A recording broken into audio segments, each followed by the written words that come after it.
अगर आप भी चाहते हैं नए वीडियो एवं नए ऑडियो देखने एवं सुनने के लिए तो हमारे गोल्ड स्टूडियो चैनल को सब्सक्राइब जरूर करें एवं बेल आइकन दबाना ना भूलें।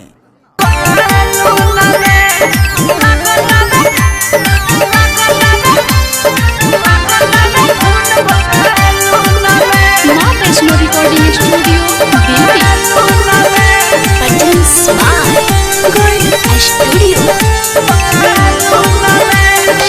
जिया के सुख नहीं मिलता हमारा, कैसे बुताही जवनिया के आहारा। कह के ना अइला जून में, आहा कह के ना अइला जून में। लगता बे खून बैलून में, आहा लगता बे खून बैलून में, काटता बे खून बैलून में।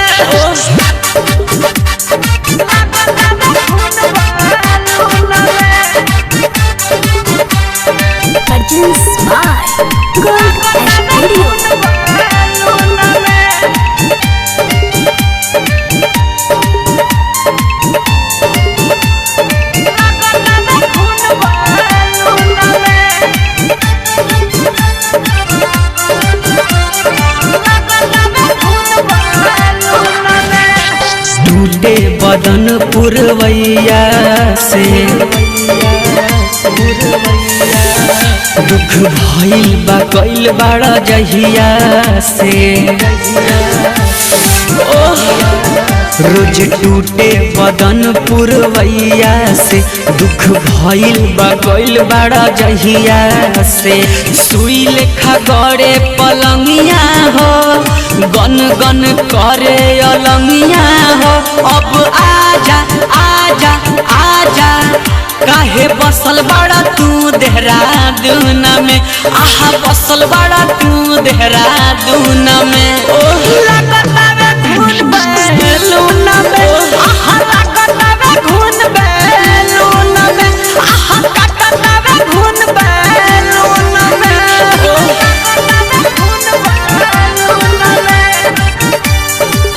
माँ वैष्णो रिकॉर्डिंग